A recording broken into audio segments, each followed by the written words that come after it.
자, 안녕하세요. 자, 우리 책은 160쪽입니다. 우리 이제 모자복원 하는 도중에 끝이 났을 거고요. 자, 일단 유인물부터. 그러니까 저번 주에 나눠드렸던 유인물 아직 안 끝났을 겁니다.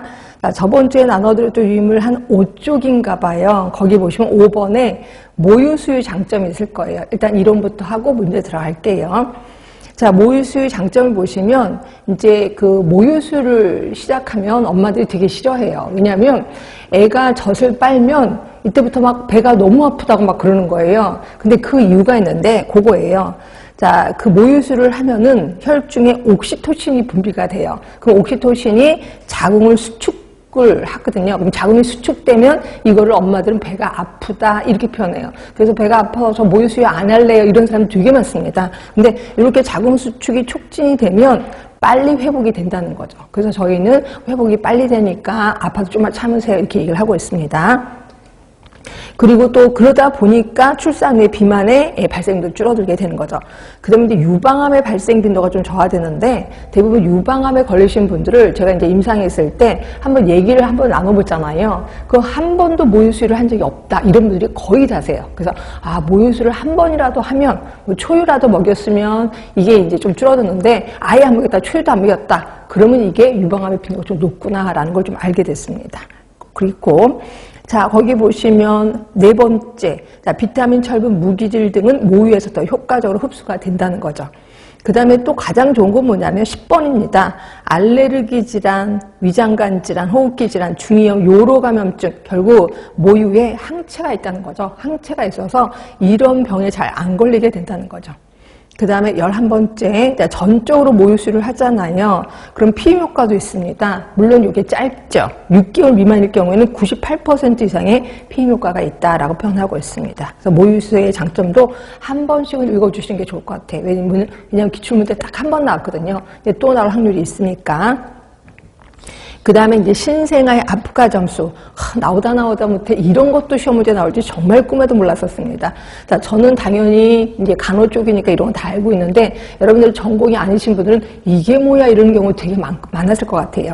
자, 아프간 이제 애가 태어나잖아요. 애가 태어나면 한 5분 정도, 5분 이내에 이제 애기 상태를 좀 봅니다. 팔도 팔도 한번 들었다 놨다 해보고 피부색도 좀 보고 이렇게 해서 점수를 매겨요. 이거 우리 아프가 스코어라고 표현하는 거고요.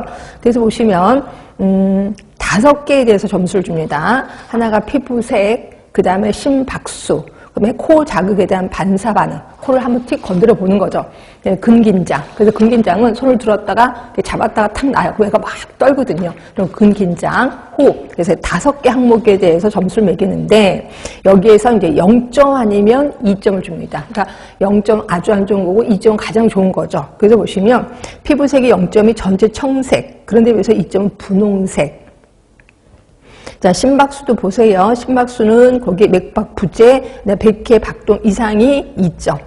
자, 그다음에 코 자극에 대해서 재채 기침을 해, 그럼 이제 2점을 주는 겁니다. 근데 그 자극에 대해서 반응이 없어, 0점을 주는 거죠. 그다음에 큰 긴장도 활발히 움직여, 그럼 2점을 주는 거고, 측 늘어져 있어, 0점입니다. 자, 호흡이 없으면 당연히 0점일 거고, 힘찬 울어. 그러니까 아기가 태어나서 울면, 이거 호흡은 괜찮다라고 보는 거죠. 그래서 이거 2점을 줍니다.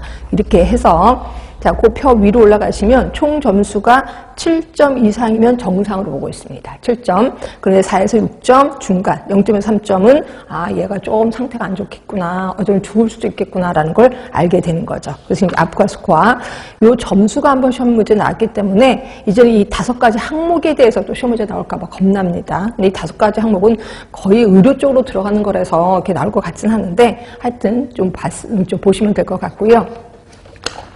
그 다음에 이제 모자보건법에 따른 인공임신 중절 수술의 허용 한계. 자, 요거 혹시 태아 성감별 기억나시나요? 우리 태아 성감별 하면 태아 성감별을 하면 안 돼. 근데 그러니까 이거 이후로는 알려줘도 돼. 이게 이제 32주 이후였었습니다. 그죠? 그 다음에 뱃속의 아기를 없애는 거. 거기 보시면 인공임신 중절 수술. 인공임신 중절 수술이 24주였거든요. 24주. 그래서 요거 헷갈리지 말아라 라고 했는데 정말 다행히 태아 성감별이 요게 삭제가 됩니다. 언제 삭제가 되냐면 2025년 6월에 삭제가 될 예정이에요. 그러니까 여러분들은 그 전에 시험을 볼 사람들이라면 외워두셔야 되고 이후에 시험 본다면 아예 그냥 머릿속에서 삭제시키는 게 제일 좋아요. 그렇죠? 그 다음에 인공임신 중절수술은 24주. 요건 좀 외워두시는 게 좋을 것 같고요. 자, 그래서 보시면 우리나라는 인공임신 중절수술을 원래 불법인 건 아실 거예요. 근데 합법인 경우가 있다는 거죠. 그래서 합법인 경우는 자, 거기에 동그라미 1번 밑에 1번 본인 배우자가 대통령을 정하는 우생학적, 유전학적 정신장애, 신체질환이 있으면 역시 합법. 그 다음에 본인 배우자가 대통령을 정하는 전염성 질환이 있는 경우, 또 강간, 중강간. 그죠? 그 다음에 네 번째는 법률상 혼인할 수 없는 혈족, 뱃속의 애가 내 친오빠 애기야. 나면 안 되잖아요. 그렇죠? 그 다음에 다섯 번째는 임신의 지속이